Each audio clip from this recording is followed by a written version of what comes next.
put the arch form aside for now. We can continue our piers up, and we can start marking out our skewbacks. This was the leftover piece of wood from cutting that small strip that we used to trace our arch with. I can simply put the edge of this piece of wood up to the corner of this pier. Here's the angle of our skewback. Same thing for the other side. Put the bottom edge of the piece of wood onto that center line that's marked on the floor. Here's the angle for our skewbacks over on this side. So I'll start getting these piers built up to an appropriate height to where we can set our form and then start our arc.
Now that we have our piers built up with a few courses on them that we can hang a string line on, we're going to start marking out our skewbacks. I'm going to use this yellowish type brick for our skewbacks and our creepers and most likely our bird's mouth cut. We can use a couple pencils, carpenter pencils, as a spacer whenever we have thin mortar joints. Remember, these were number 3s on our spacing ruler.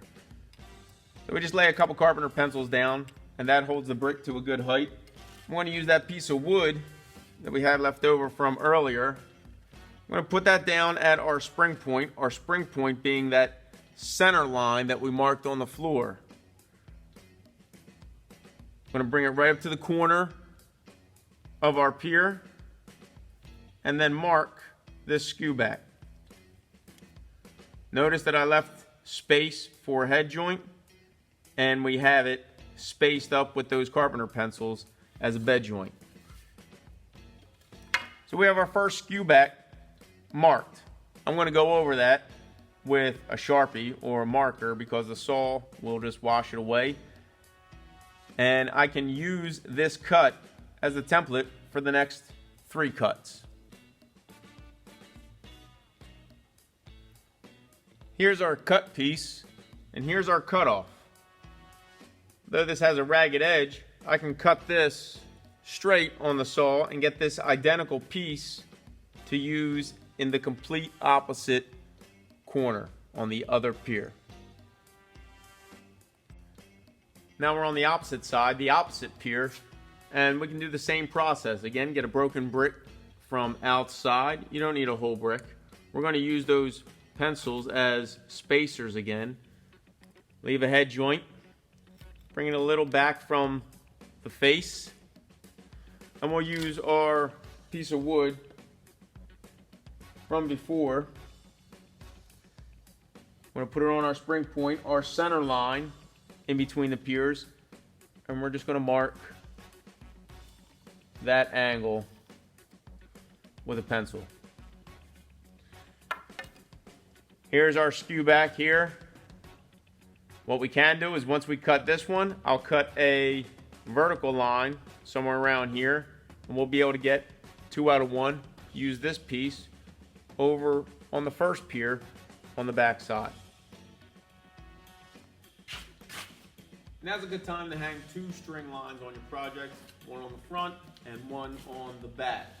We have our first 4 skewbacks cut. We can go ahead and lay them, and we'll continue marking course by course.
Sometimes it's a good idea to mark your cuts just simply with numbers, so you know where they go after they're cut.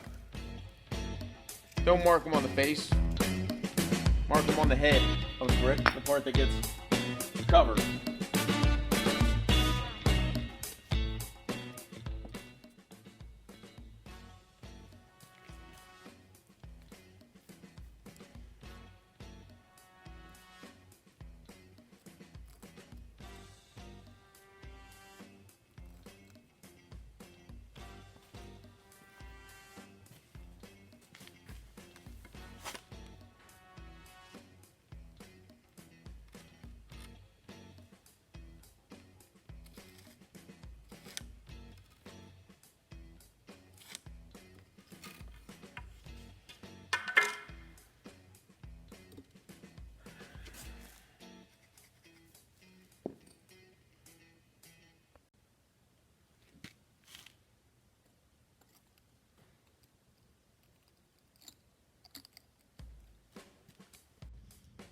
Now that we have a few skewbacks laid, a few courses of skewbacks, we can set our arch. We're not at the complete height yet for our skewbacks. We know that our arch is going to be about 11.5 to 11.5 inches in height with the 3 Rollups. We only have about 10 inches right now.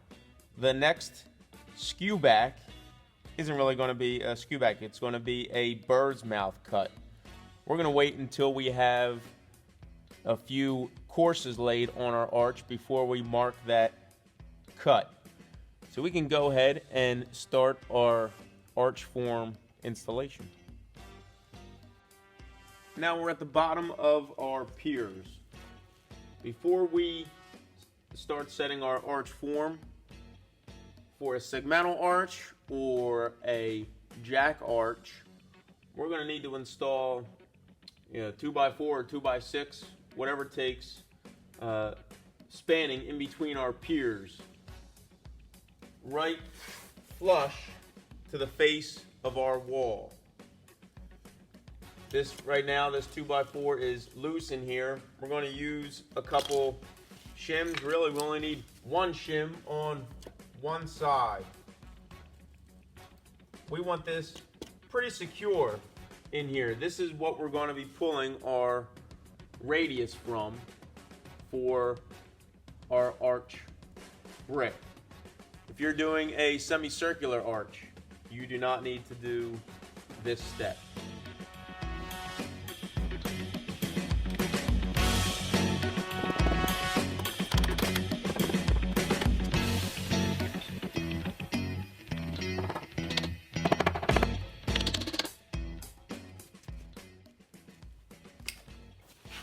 Now we have our 2x securely set in here. That's going to be for our spring points for when we lay our brick in the arch. We need something in here to hold up our arch form. The total height we need is 28.5 inches. We're going to be slightly below that so that we can shim up our arch form using wood shims. We don't want to take the height completely to the top and then set our arch form on there, or it's going to be very difficult to remove the arch form later on. We need to shim it up. So we're going to use whatever it takes to get up to close to this height.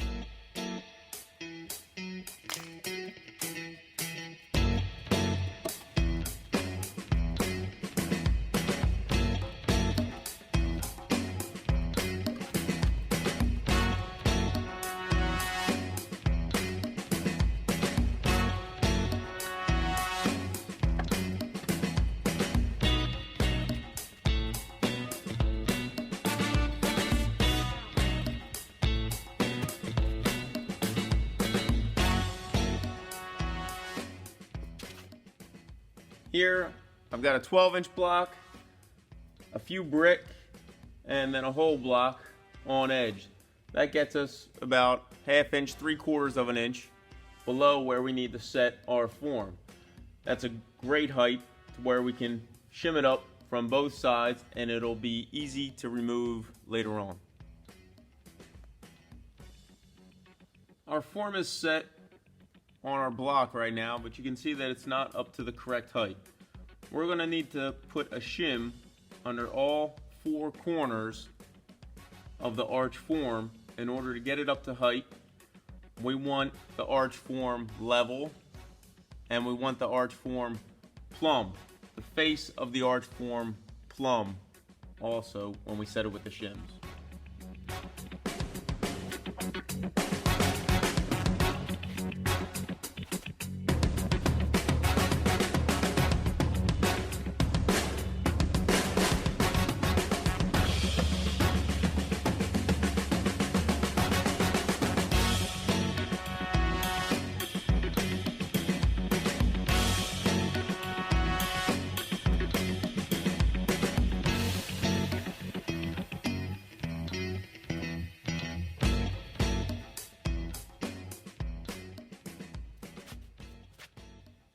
When shimming up your arch form, it doesn't matter if the shim goes from the outside in, or in this case, from the inside of the arch out. It'll still be easy to remove later on. Checking to make sure the bottom of the arch form is level, and the face of the arch form is plumb.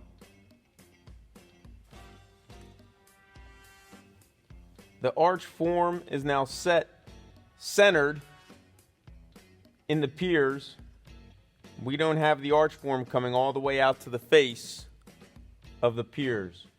Remember, our string line needs to clear the arch form. So it's set back approximately 1 inch from both sides of the pier. Now we have our arch form installed. Everything is nice and plumb and level. We have our two 2x, one on the front, one on the back, installed. That's for our spring point. We need to determine exactly where that spring point is going to be. We switched up the height of the arch form, so that's going to switch up where our spring point is going to be. On the front side of the project, I'll put in a piece of wood to use for checking our angles. On the back side, I'll just use a string line to show you that you can use either or. It really doesn't matter. There is an exact calculation we can use to figure out exactly where our spring point is going to be. First, we need to know the span of our arch form. Well, we know that it's 4 feet. We're going to convert that to inches. So we're going to do 48. And we're going to take that number and divide it by 2. We get 24.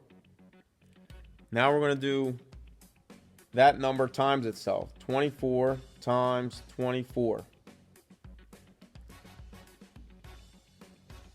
Now with that number, we're going to divide it by the rise. You remember what the rise was? We changed it from 8 7/8 to 9 inches. We're going to divide it by 9. Now we're going to take that number and add the rise to it, plus 9.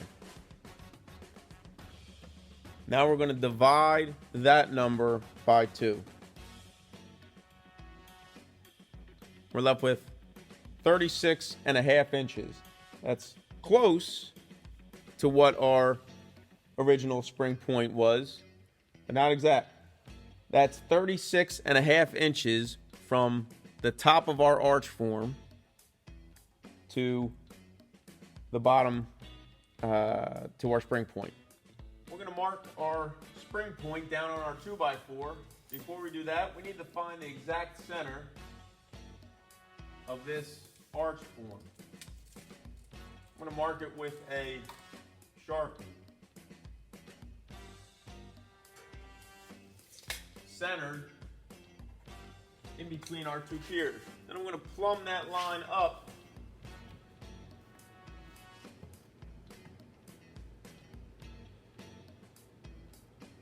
to the top of our arch form.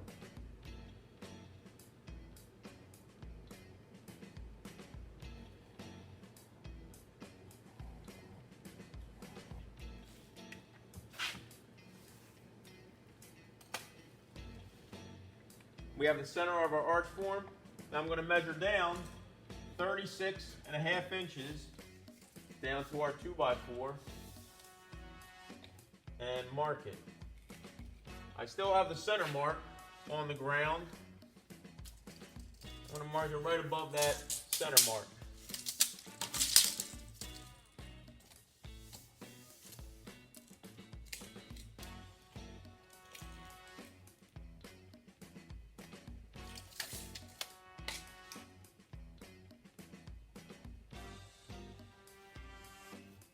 This is going to be our spring point. I can attach a string line to there, or I can attach a piece of wood to there, a straight piece of wood. And I'll do that on this side, and I'll put a piece of string on the other side.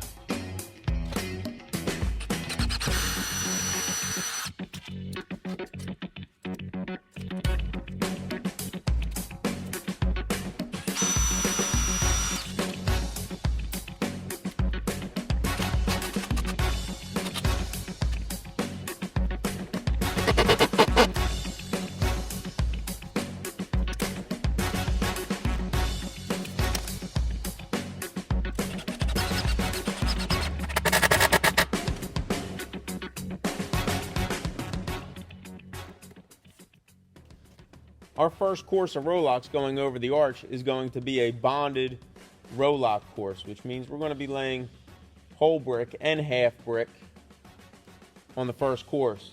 We might need some support in this area. We have our cutoffs from before that are the exact angle that can fit in here. I'm going to lay 2 cutoffs on this side and 2 cutoffs on the other side.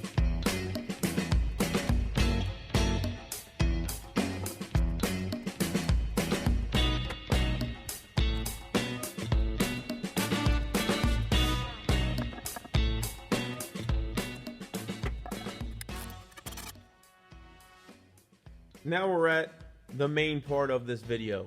We're going to be using our spacing ruler to mark out our Rollups going over the arch. You're going to need to do this whether you're building a segmental arch or a semicircular arch.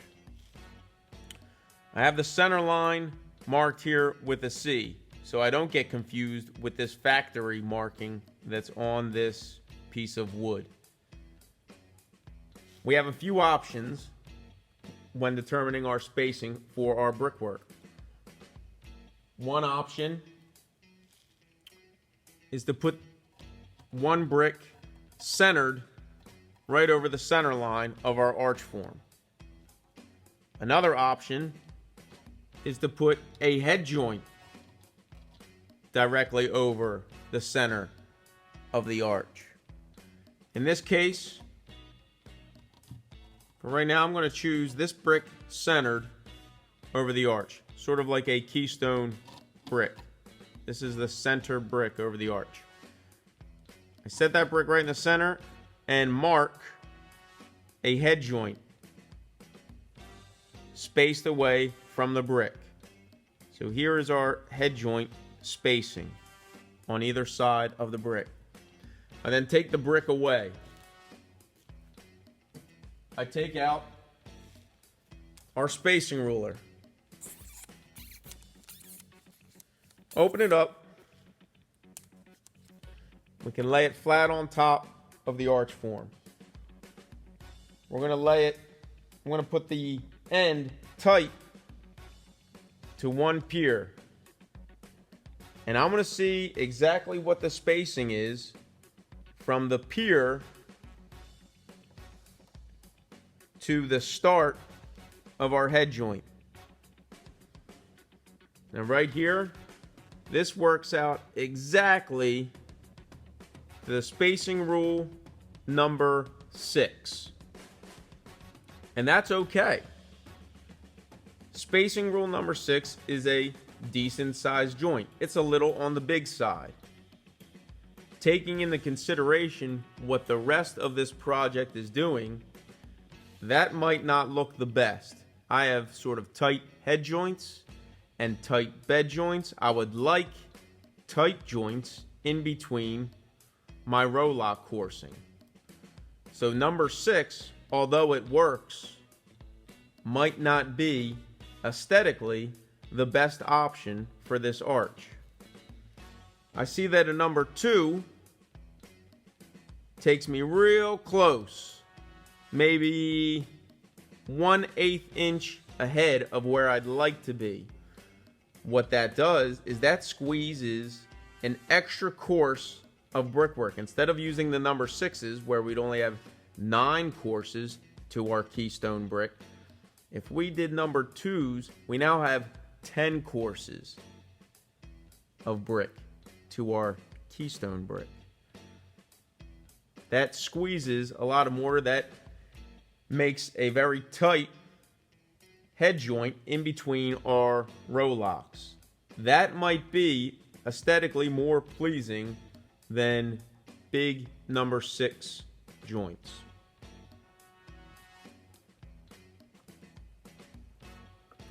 Spacing this out, I'm going to mark 2s to our keystone brick.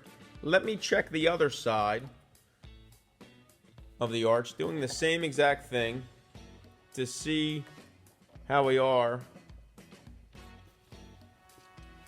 If we're even, if one side needs to tighten up a little more than the other. And this is working exactly on 2s. We can see I'm tight up against the pier. 2s on this side works exactly. So we're going to go with 2s. Let's do it another way. This was one option for our first course, for our introdose of brickwork going across the arch form. Let's see what it looks like with a head joint right at the center of the arch form.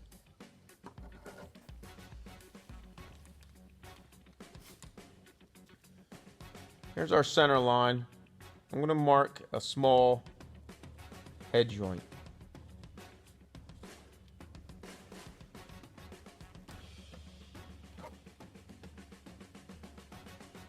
If we're to put a head joint at the center of this arch, again, we come up to a few options. I see the number 1 very close to that head joint.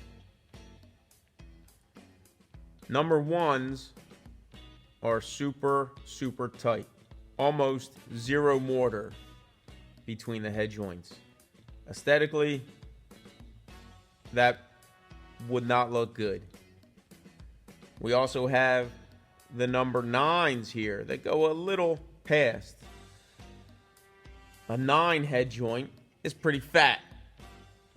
Aesthetically, that would not look good in this project.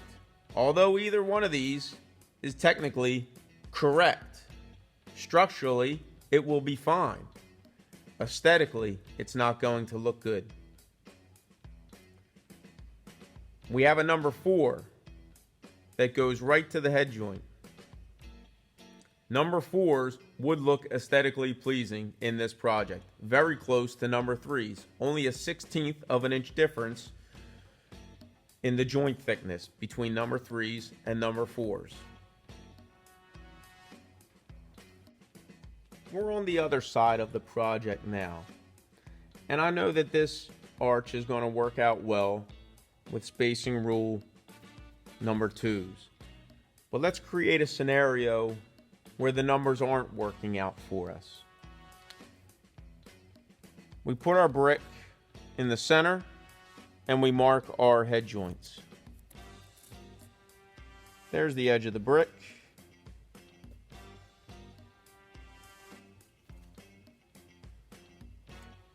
Take the brick away and we mark our head joints. Now let's say we put the spacing rule tight against our pier and we come up to, let's say, right in between the number 4 and the number 5. We're trying to hit this side of the head joint exactly. Well, it doesn't work. We're not hitting a number exactly. We're somewhere between a number 4 and a number 5. What do? This is the step that separates an educated bricklayer from an uneducated bricklayer. This is precisely how we use this tool. I can see that I have either 7 courses of 4s. If I lay 7 courses of 4s, I'm going to come up short. If I lay 7 courses of 5s, I'm going to go too far. What we can do is we can mark with our fingernail. We can hold our fingernail tight to the edge of this ruler. And we can turn the ruler over and we can count down how many 16ths we have to the number 4 from where our fingernail is. It looks like 1, 2, 3, about 3/16 from where our mark is to our number 4. If we laid all number 4s, we would come up 3/16 of an inch short. Knowing what we know about the spacing ruler, we know that there's 1/16 of an inch difference between adjacent numbers. Between a number 4 and a number 5, we have 1/16 of an inch difference in joint thickness. Between a number 3 and a number 4, between a number 2 and a number 3, all 1/16 of an inch different. So what we could do, again, here's an option. We have several options. Since we need to make up 3/16 of an inch, we can lay the first 3 courses from our Piers on the number 5. We can mark out 3 number 5s from our pier. Then move the spacing rule up to that last number 5 that we mark.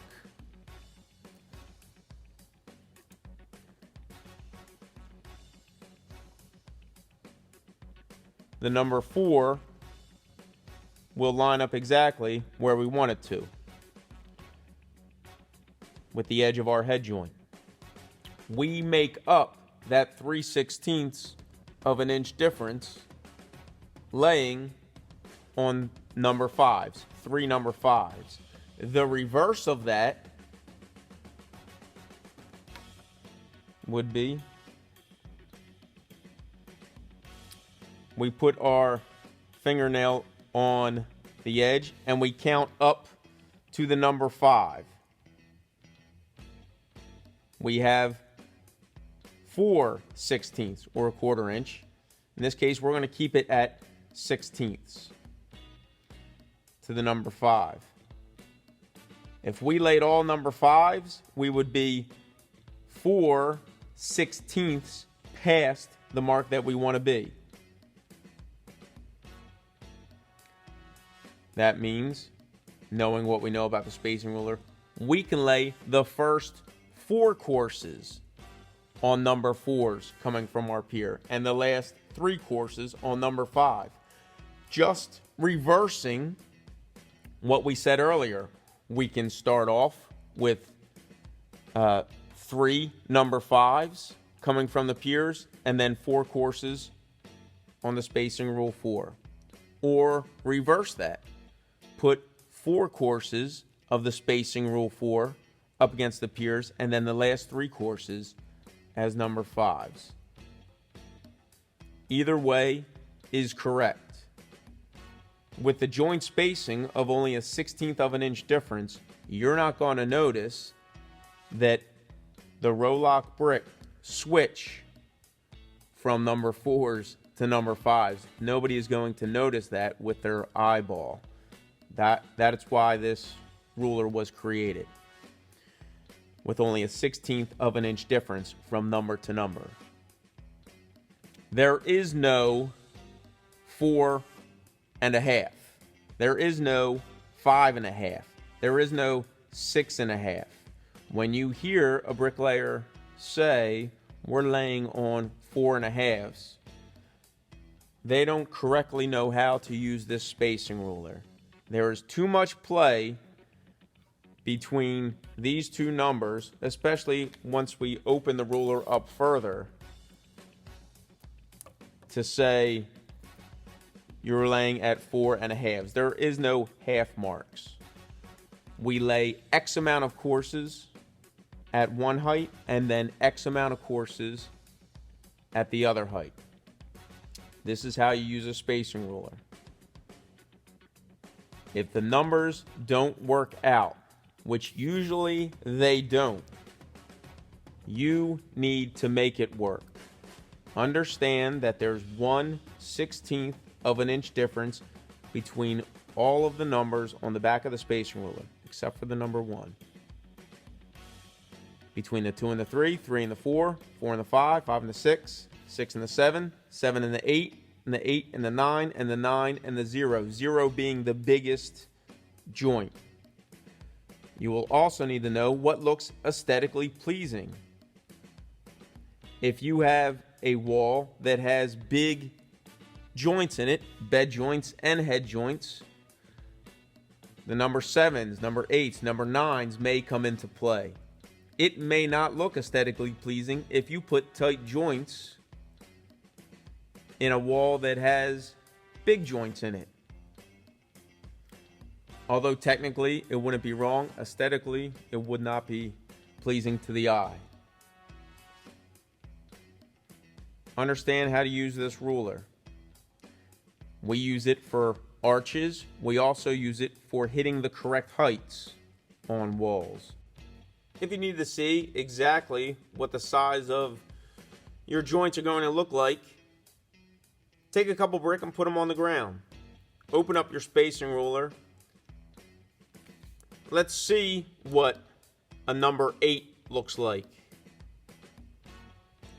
I'm going to line up the number 8 over here with the edge of the brick and with this edge of the brick. Now we can physically see what a number 8 head joint looks like compared to a number 2. I'm going to line up the number 2 over here and the number 2 over here, here and here. We could see the difference in thickness of the joint. Going over an arch, we need to take joint thickness into consideration also. As the Rollup are laid, they fan out. So towards the top of the Rollup, the joint is going to be thicker, bigger than it is at the bottom of the Rollup, towards the center of the arch. Now I'm going to space out over the arch using number 2s all around the arch. We're going to do this 3 times on this project, so you'll get to see this process 3 times.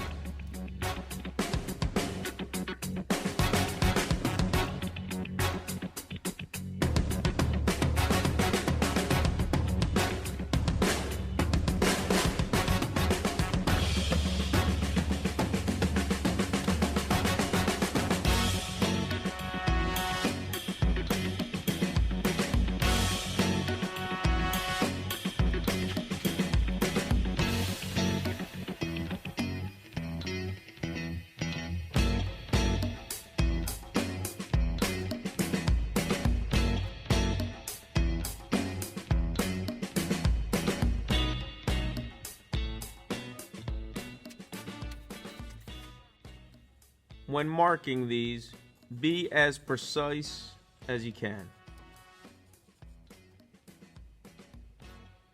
One more step before we get to laying our arch brick.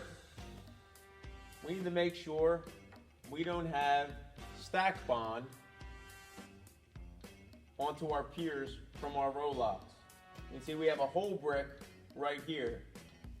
These brick inside here aren't going to be seen. You will see the inside brick on this pier. So if I have a whole brick right here, I don't want to start with a half right here. It's going to look like stack bond on the inside of this arch here. So I would want a whole brick going this way to start off. Now that we have this spaced over our arch, we can double check to make sure we don't have stack bond. We have a whole brick going this way. So whole, half, whole, half, whole, half, whole, half, whole, half, whole brick as our keystone, half, whole, half, whole, half, whole, half, whole, half, whole brick going this way. Aesthetically, that's going to look great. We don't have stack bond in our pier. That's just double checking and also making sure you start with the correct piece in your arch. It's going to work out as long as you have an even number of courses on both sides of the arch, which you should. Mark right along your arch form exactly what brick is going where. I'm marking W for a hole. This is so I don't mess up and accidentally have stack bond underneath the arch. Mark that across your whole arch form.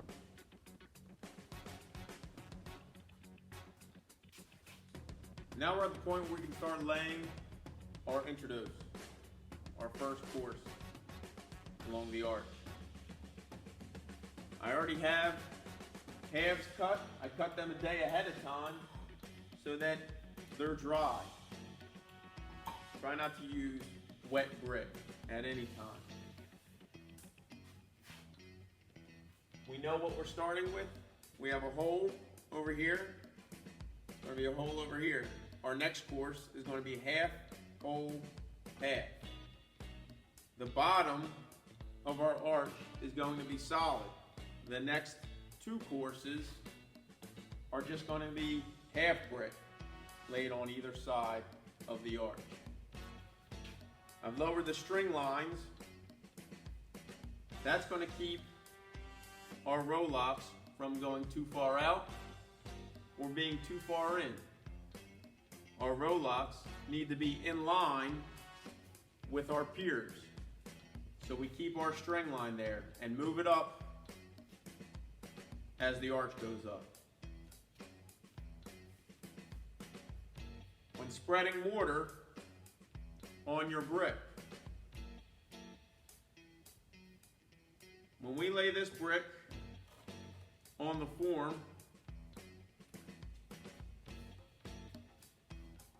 at the very bottom, we'll say the head joint, we don't want it to be filled all the way out to the arch form.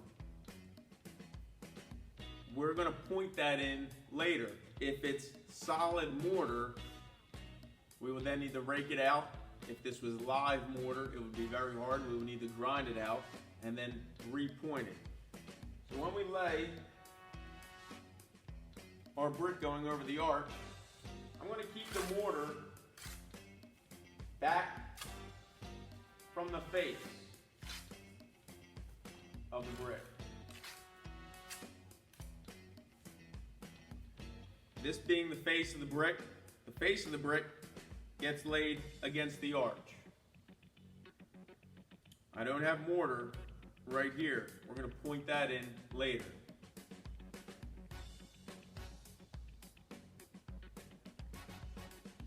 I put the brick on the arch and I want it almost out to the string line, just as if we were laying normal brick, a 1/16 of an inch away. But also, I'm hitting the marks that are on the arch form that we already put. It's also marked with a W for a whole brick. This is a whole brick. I'm going to continue that over the arch. I'll lay a few on this side and then a few on this side, moving the string line up.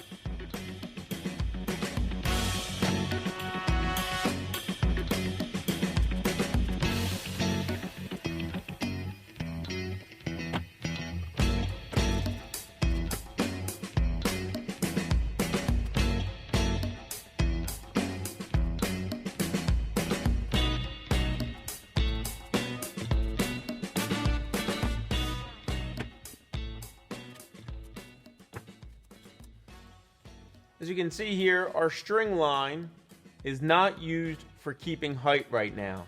It's used for keeping the correct width of our arch as we go. We installed this piece of wood from our spring point. Technically, the center of this piece of wood should be lined up center of this brick. It's splitting hairs. You can pick an edge of the wood and go to the edge of the brick. It's going to be close. More precise would be to center this piece of wood on the brick and make sure this angle is the same. So on the front of our project, we have this piece of wood.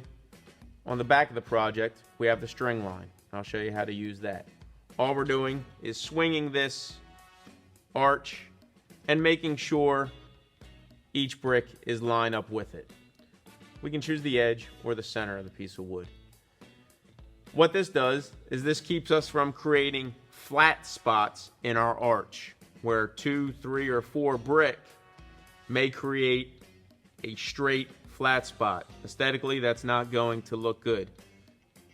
This piece of wood and the string line helps us keep each brick at the correct angle.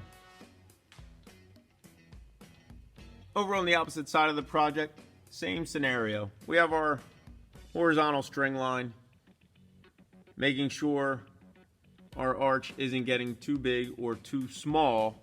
We need it to be flat along this whole project. And we installed the string line from the spring back, from the spring point position, and all we do is line that up. Technically, it would be lined up with the center of the brick. We're only talking a degree difference. We can line that up with the edge of our brick, making sure that each brick is at a good angle so that, again, we don't have any flat spots. Doesn't matter which one you use, a string line or a piece of wood. In this project, we're using both just so you can see either one works.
As you're laying, I want you to see that there's no mortar against the form.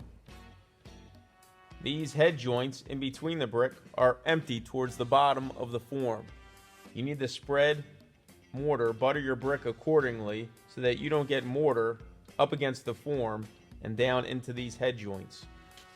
In here or underneath here. No mortar there. We point that in later. You can see that the brick are flush and in line. We keep on moving up this horizontal string line. Every once in a while, you can check with a straight edge, your 2-foot level or your 4-foot level. Make sure these brick are in line with each other. This will show when we remove the arch form.